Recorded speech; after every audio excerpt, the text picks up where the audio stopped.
The greatest kingdom of the dwarves was not destroyed by an army. It was undone by a demon from the world's first war, awakened by their own greed. Its fall was a tragedy so complete it turned a wonder of the world into a tomb, a story of ambition that makes the lonely mountains fall to Smaug seem a minor setback. This is the epic chronicle of Khazad-dûm, the mighty Dwarrowdelf, known in the common tongue as Moria. Its story begins not with an ending, but with a mythic beginning, in the unrecorded antiquity of the years of the trees. Before the sun, before the moon, when the world was lit only by the starlight of Varda, the Valar Ali the smith, impatient for the coming of the children of Ilúvatar, created the seven fathers of the dwarves. But Ilúvatar, the One, admonished him, for only he could grant true life. Yet in his mercy he did not destroy them. Instead, he gave them life of their own, and sanctified Ausil, commanded they be put to sleep deep beneath the stone of the earth, not to awaken until after his own chosen children, the elves, had come into the world. The eldest of these,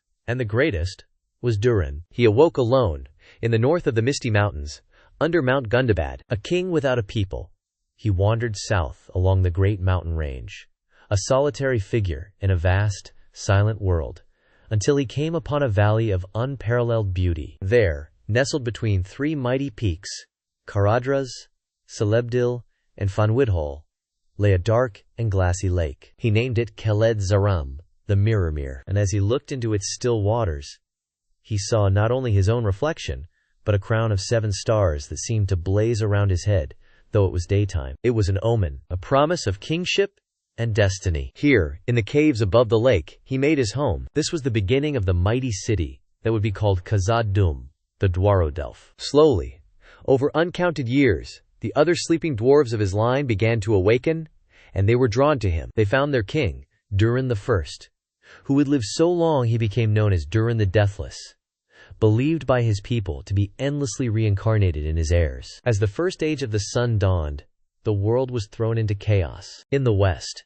the great elven kingdoms of Beleriand waged a hopeless, centuries-long war against the first Dark Lord, Morgoth. Great cities like Nargothrond and Gondolin were besieged and utterly destroyed. But Khazad-dûm remained untouched. Protected by the impassable spine of the misty mountains, the dwarves of Durin's folk were shielded from the great war. While the world of elves and men burned, they delved deep, amassed wealth, perfected their craft, and grew in number. Khazad-dûm became a fortress sanctuary, a bastion of order in a world descending into madness. But how could such an isolated kingdom become the center of the world? The answer would come not from isolation, but from an unprecedented alliance. The first age ended with the War of Wrath, a cataclysm that drowned Beleriand and reshaped the continent. As the second age began, a new power rose in the lands west of the mountains. This was the elven realm of Eregion, founded by Noldoran elves, survivors of the wars, led by Celebrimbor,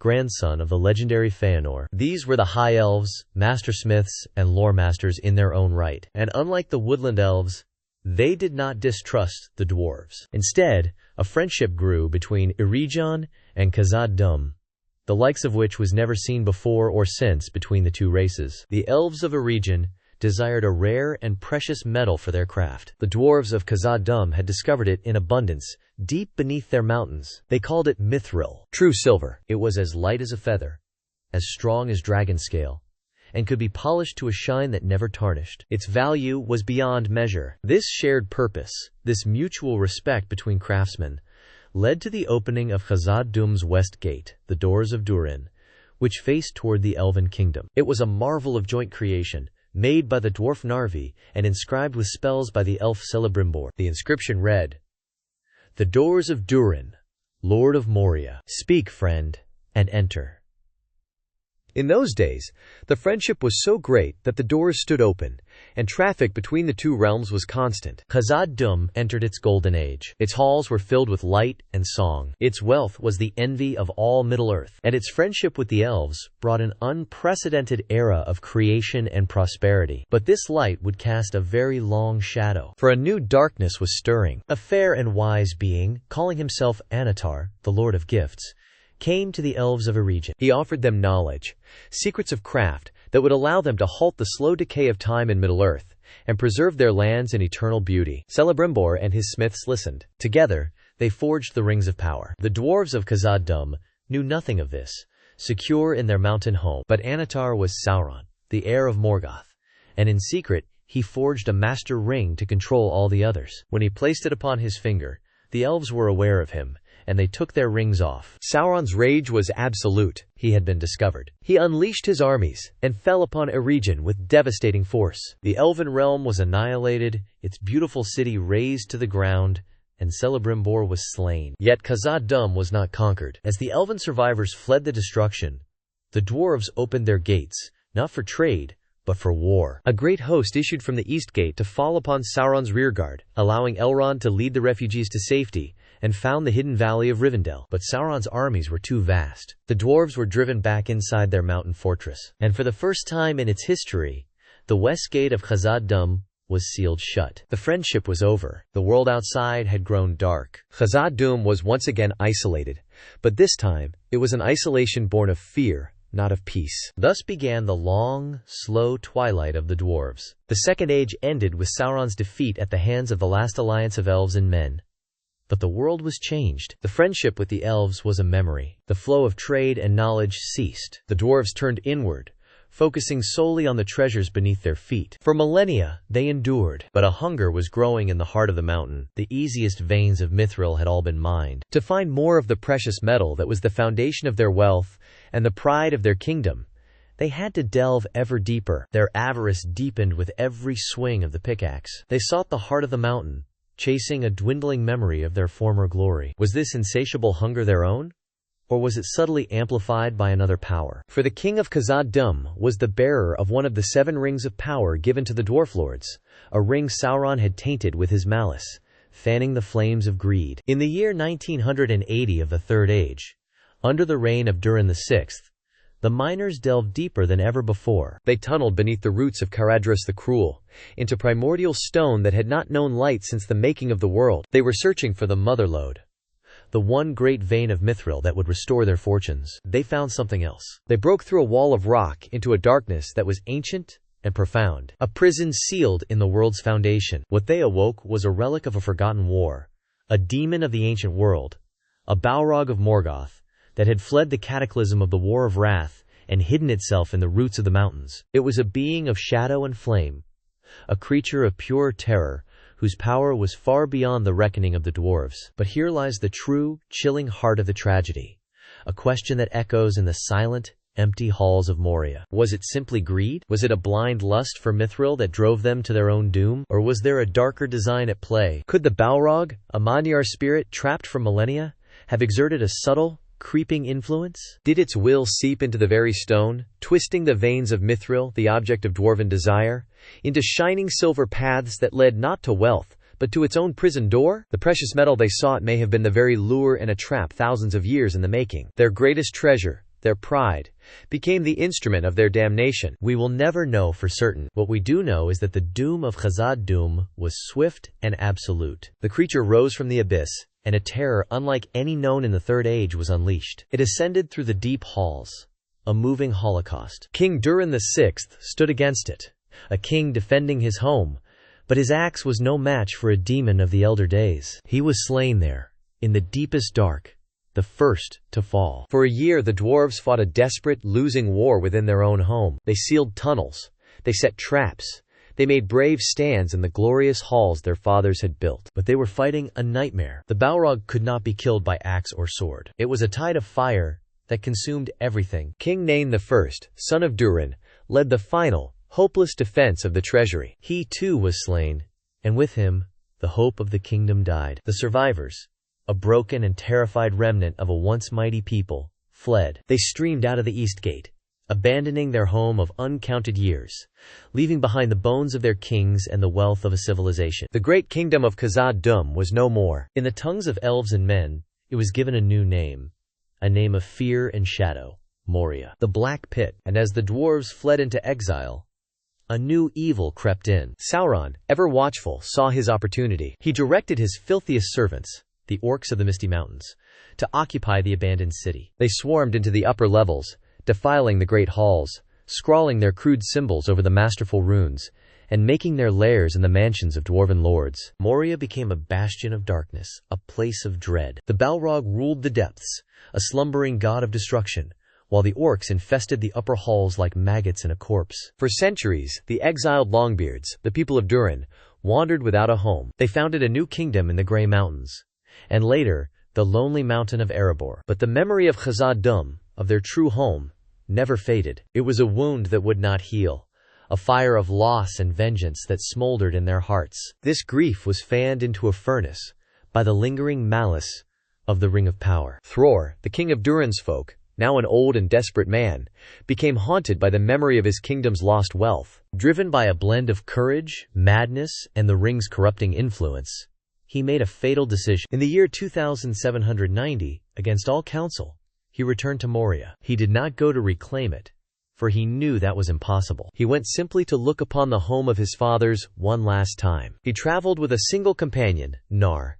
and stood before the darkened east gate. He walked through those gates alone, a king returning to a haunted and desecrated palace. He never came out. Nar waited for days, hiding in fear. Then, a great shout was heard from the gate. An orc chieftain stood there, holding the severed head of the king. This was Azog, the self-proclaimed king of Moria. He had not only murdered Thror, but had branded his own name in dwarvish runes onto the king's forehead as a final, unforgivable insult. He tossed a small pouch of coins at Nar, calling it a payment, and warned that any other dwarves who dared to enter Moria would meet the same fate. The news of this desecration spread like wildfire through the scattered dwarf holds. The murder of a common dwarf would have been cause for war, but the dishonoring of the heir of Durin the Deathless, the greatest of their patriarchs, was an act of sacrilege that could not be borne. Thrain, Thror's son, sat in mourning for 7 days. When he rose, his grief had hardened into a cold, unbreakable resolve. He sent messengers to every corner of Middle-earth where dwarves dwelt. From the Iron Hills to the Blue Mountains,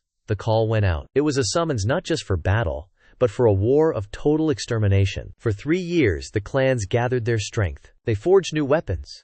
They laid their plans, and they sharpened their axes and their hatred. The goal was not treasure. It was not land. It was pure, undiluted vengeance. An entire race was now united by a single, burning purpose: to scour the orcs from the misty mountains and to make Azog pay for his crime with a river of black blood. The war of the dwarves and orcs was about to begin. For 6 long and bloody years, the conflict raged up and down the length of the misty mountains. A war fought in every goblin hole and on every high pass. But while the clans fought for vengeance, their new king, Thrain, harbored a secret and far more desperate purpose. This wasn't just about a murdered king. Azog had taken something else from Thror's severed hand, the last of the 7 rings of power held by the dwarves. What terrible commands had Sauron whispered to his lieutenant? Was this entire war, this river of blood and steel, merely a diversion in a shadow game to reclaim a lost weapon of ultimate power? The answer lay hidden, not on the battlefield, but in the tormented mind of Thrain. For while he led the greatest army of dwarves assembled in an age,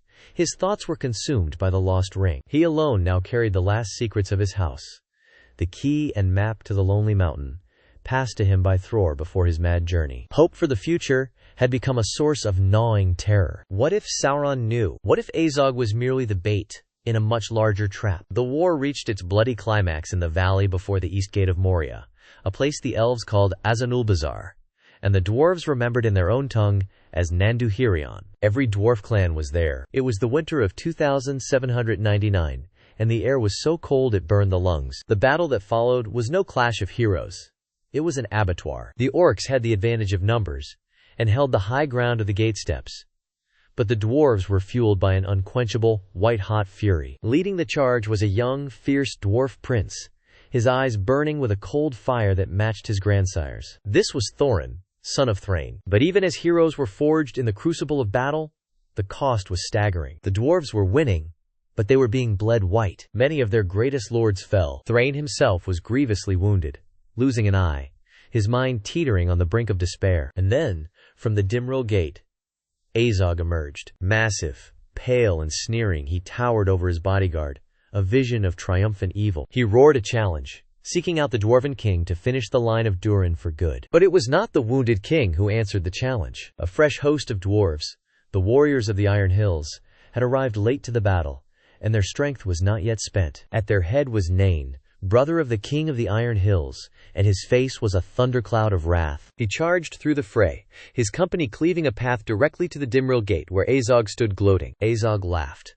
A foul, grating sound. He met Nain's charge on the steps of the gate. Their duel was a storm of steel and hatred, axe against scimitar. But Nain was old and weary from his long march, while Azog was strong and filled with wicked triumph. He parried a desperate blow from the dwarf lord and kicked out, snapping Nain's neck with a sickening crack. He stood over the body, sneering at the horrified dwarven host. A cry of pure, animalistic rage erupted from the ranks of the Iron Hills. Through the line of warriors burst a young dwarf, his face contorted in a mask of grief. This was Dane Ironfoot, Nain's son. With his father's blood still wet on the stone, he flew up the steps, a red axe in his hand, a berserker's fire in his eyes. He was but a youth, yet he fought with the strength of a mountain giant. Azog, surprised by the ferocity of the attack, was put on the defensive. The duel that followed would be sung of in dwarven halls for 1,000 years. Dakin was a whirlwind of red steel, his axe a blur of motion. He drove the great orc back, step by step,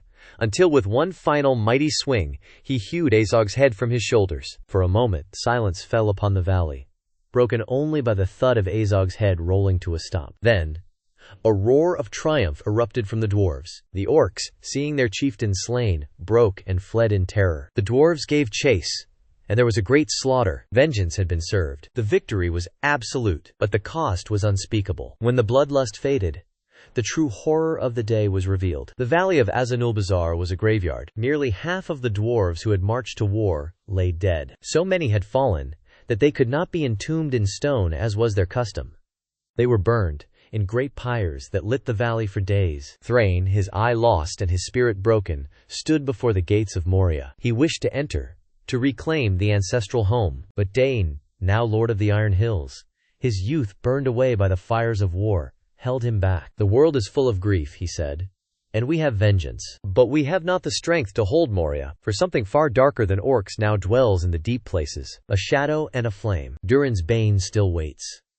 The great army disbanded. Vengeance was a cold comfort, for the dwarves were now a diminished and scattered people. Thrain and his son Thorin Oakenshield became wanderers, their kingdom a memory, their future a thread of fading hope. The weight of his loss, and the ever-present memory of the lost ring, gnawed at Thrain's mind until it frayed into madness. Years later, alone and tormented by shadows, Thrain would be captured by the servants of a new evil rising in the south, a sorcerer known only as the Necromancer. In the pits of Dol Guldur, the last of the dwarven rings was taken from him, and the final secrets of his house were tortured from his lips. The king of Durin's folk died in darkness, forgotten. The legacy of a broken kingdom, a stolen treasure, and an unfulfilled oath now fell to the last heir of the line, Thorin Oakenshield. His was a story of exile and obsession, a quest to reclaim a lost mountain from a great and terrible dragon. A story for another time. The fall of a king led to a war of vengeance. That war forged a new hero,